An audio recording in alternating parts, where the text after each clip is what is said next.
আল্লাহু আল্লাহ। দেখো, চিন্তিত হয়ো না। তিনি তার বান্দাদেরকে বারবার একই কষ্টে ফেলেন না।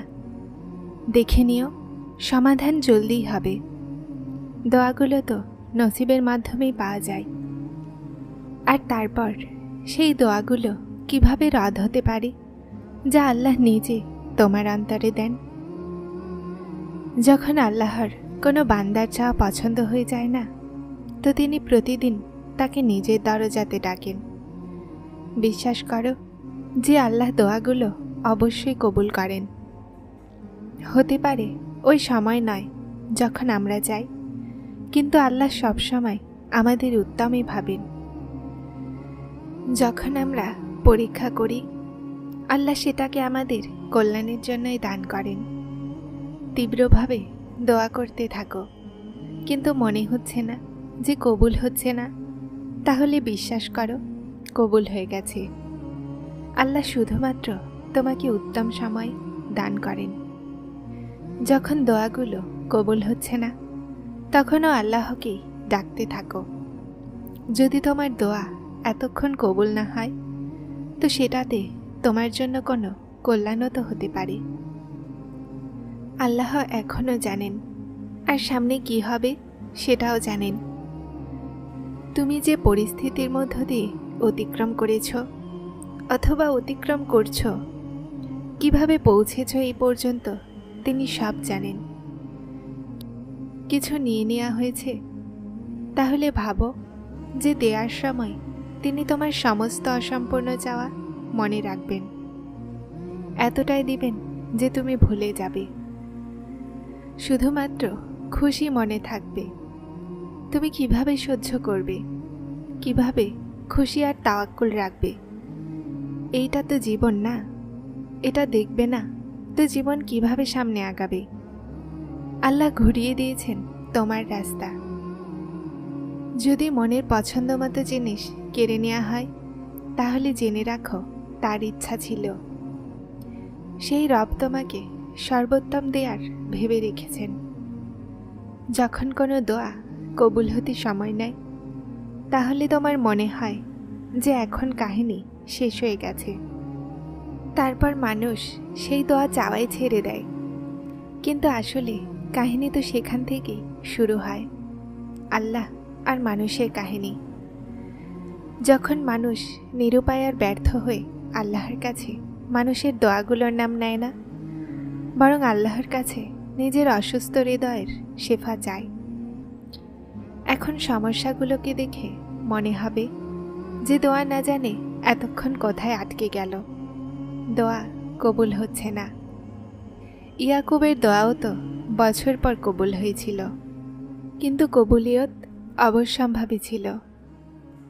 এমন নয় যে আল্লাহ তার দোয়া শোনেননি অথবা শুনেও না শোনার ভান করেছিলেন।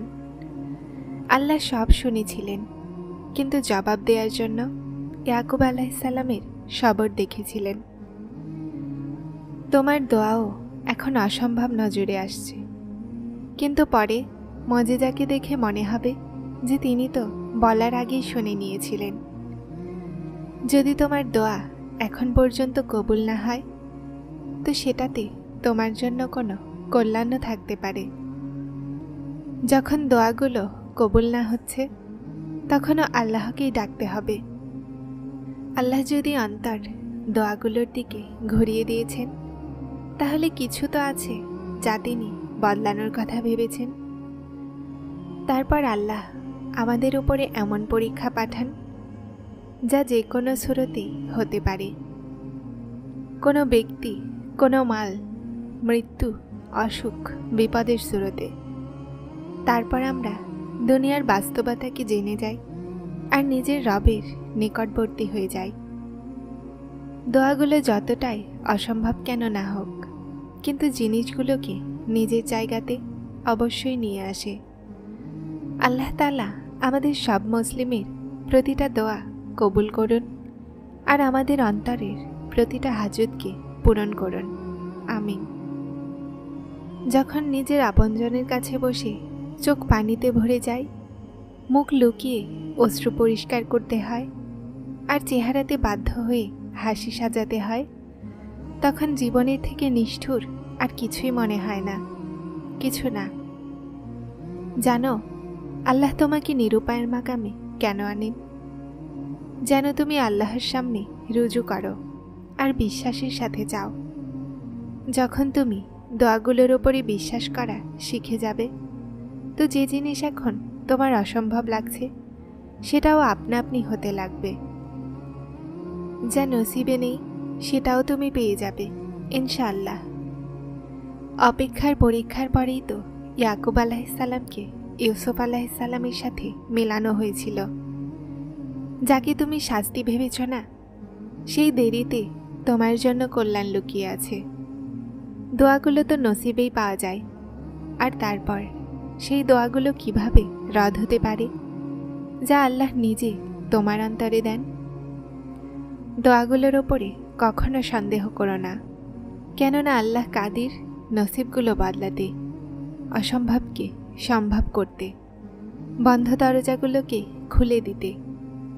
চিন্তিত হইও না, শুধুমাত্র বিশ্বাসের সাথে দোয়া করো, না পাওয়াও জলদি পেয়ে যাবে ইনশাআল্লাহ। কখনো ভেবেছ যদি আল্লাহ দোয়া কবুল করতে না চাইতেন তো তিনি বিনা কারণে তোমার মনকে একই দোয়াতে কেন আটকে দিতেন? যদি কবুল না করতে চাইতেন তো তোমার মনকে বদলাতেও তো পারতেন।